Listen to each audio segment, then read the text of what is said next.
जय हिंद दोस्तों, आज हमारी क्लास 4 है। प्रयोगशाला परिचारक की ये चौथी क्लास है। अगर आपने पीछे की 3 वीडियो को नहीं देखे हैं तो आप उसको एक बार ज़रूर देख लें, उसके बाद ही ये वीडियो आपको समझ में आएगी। चलिए आइए देखते हैं नामकरण की आवश्यकता एवं प्रक्रिया। किसी भी जीव के वर्गीकरण के स्थान को निर्धारित करने के लिए एक निश्चित नाम देना नामकरण कहलाता है। ठीक है, तो किसी भी वर्गीकरण को नाम देना ही क्या कहलाता है? नामकरण कहलाता है।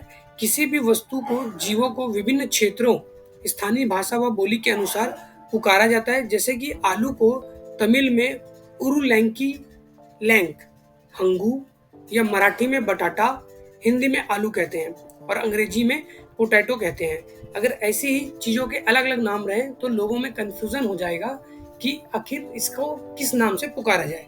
इसीलिए इस असुविधा को, ठीक है, नामों के पहचान में ऐसी असुविधा होती है। इसीलिए इसी असुविधा को देखते हुए कैरोलस लिनियस ने जीवों को ऐसे नाम की आवश्यकता महसूस हुई जिसे सारे संसार में एक ही नाम से जाना जाए।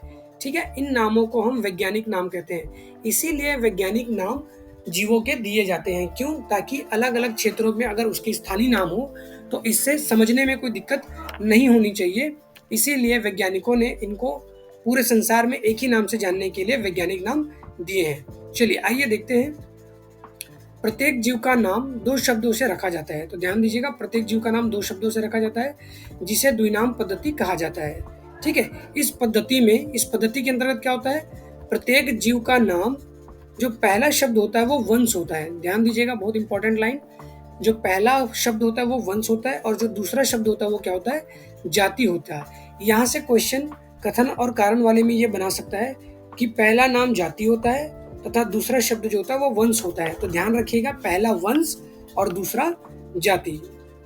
अगला पॉइंट क्या बोल रहा है? जीव के वंश के नाम का पहला अक्षर अंग्रेजी के बड़े अक्षर से तथा अन्य अक्षर को छोटे अक्षर से लिखा जाता है तथा जाति के नाम को अंग्रेजी के छोटे अक्षरों में लिखा जाता है।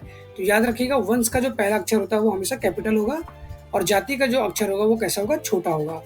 वंश एवं जाति के नाम तिरछे अक्षरों में यानी कि इटैलिक में लिखा जाता है। ठीक है, यदि नाम सीधे अक्षरों में लिखे जाते हैं तो उसके नीचे रेखा खींचते हैं। याद रखिएगा, इनको इटैलिक में हमेशा तिरछे फॉन्ट में लिखा जाता है। आइए देख लेते हैं कुछ जीवों के वैज्ञानिक नाम। ठीक है, जैसा कि आपको पता है कि मेंढक, मेंढक का वैज्ञानिक नाम क्या है? राना ट्रिगिना। ठीक है, राना ट्रिगिना। अगला है शेर, इसका नाम क्या है?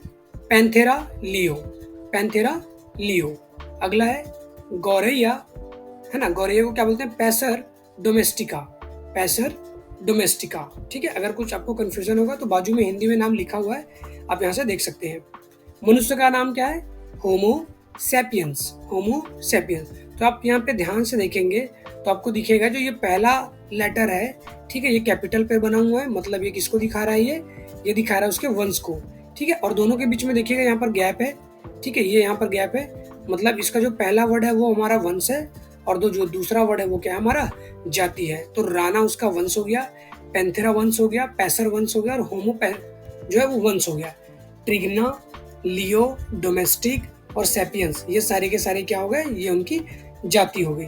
ठीक है, समय समय पर प्रकृतियों में प्रजाति की विलुप्त एवं नई नई प्रजातियों का विकास एवं सतत चलने वाली प्रक्रिया, इसी कारण वर्गीकरण की कोई भी एक प्रणाली सभी सजीवों में सीमाबद्ध नहीं कर सकती थी। विटेकर ने, ठीक है, इसके बाद विटेकर की 5 जगत पद्धति के विकसित होने के बाद कई नई प्रजातियां आती रहीं और ऐसा प्रतीत होता है कि 5 जगत प्रणाली भी ज्ञात जैव विविधता को समेटने के लिए अपर्याप्त है। अगर हम वर्तमान परिदृश्य की बात करें तो अभी इतने सारे जीवों को खोजा जा चुका है जिसमें कुछ ना कुछ अपवाद हैं जो एक दूसरे के वर्गीकरण को क्या बोलते हैं? समानता नहीं रख पाते हैं। इसीलिए इनमें ये जो विटेकर का जो वर्गीकरण है वो अब के वर्तमान परिदृश्य में अपर्याप्त है। ठीक है, क्योंकि जैसे जैसे नए जीवों की खोज होती रहेगी, नए जैव विविधता के आयाम बदलते रहेंगे, वैसे वैसी वर्गीकरण के आधार भी बदलते जाएंगे। लेकिन अभी कोई मानक वर्गीकरण हमारे पास नहीं आया है, इसीलिए हम विटेकर के वर्गीकरण को 5 वर्गीकरण को आधार मानकर चलते हैं। ठीक है, तो आई होप कि आपको ये वीडियो समझ में आया होगा। ये देखिए यहाँ पर मुख्य कीवर्ड्स क्या है, इसमें हमने क्या क्या सही दिखा? विभिन्नताएं, जैव विविधता, ठीक है, समूहीकरण, वर्गीकरण और लक्षण, जाति, वंश, वंश को क्या कहते हैं जीनस, और जाति को क्या कहते हैं स्पीसीज, नामकरण नॉमेनक्लेचर। ठीक है, आइए इसमें से कुछ प्रश्न है जो देख लेते हैं, आपके लिए इंपॉर्टेंट हो सकता है। ठीक है, समस्त जीवों को कितने बांटा गया है? 5 जगत में बांटा गया है। ठीक है, मोनेरा, प्रोटिस्टा, फंजाई, प्लांटिया और एनिमेलिया। ठीक है, जीवों के शरीर की संरचना में बढ़ती हुई जटिलताओं के आधार पर इन्हें आगे क्रमिक रूप में रखा गया है। ठीक है, कैरोलस लिनेस ने द्विनाम पद्धति का प्रतिपादन किया। ठीक है, जीवों को जिसे जीवों का वैज्ञानिक नाम दिया जाता है, जिसे जीवों का वैज्ञानिक नाम कहते हैं, जिसमें जो पहला है वो वंश होता है, जीनस कहते हैं, तथा दूसरा जो होता है वो जाति या स्पीसीज कहलाती है। नए नए जीवों की खोज और विविधता के बदलते आयामों के अनुसार वर्गीकरण का यह आधार व स्वरूप बदलते रहेंगे। आइए कुछ अभ्यास प्रश्न कर लेते हैं। ठीक है, ये बहुत इंपॉर्टेंट है, यहाँ से क्वेश्चन बन सकता है। वर्गीकरण में क्या होता है? तो वर्गीकरण में क्या होता है, देखिए, गुण की पहचान जरूरी नहीं, वर्ग के सदस्यों की में अधिक से अधिक समानता, समूह के सदस्यों में समानता नहीं होती, या कोई आधार नहीं होता। आप इसका सही आंसर बताएंगे, ठीक है, कमेंट करके कि पहले का सही आंसर क्या होगा, फिर मैं आपको इसका आखिरी में आंसर बताऊंगा। निम्न में से द्विबीजपत्री पौधा कौन सा होता है? हमने पढ़ा था कल की वीडियो में, ठीक है, कि निम्न में से द्विबीजपत्री पौधा कौन सा होता है। तो आपके ऑप्शन है प्याज, घास, ठीक है, केला और सरसों। इनके सारे आंसर आप सटीक और सही रूप से बनाएंगे। उसके बाद मैं इन सारे क्वेश्चन के जो आंसर है आपको अगले वीडियो में दूंगा। मछली व कबूतर के बीच एक जैसा मिलन वाला लक्षण नहीं है, क्यों?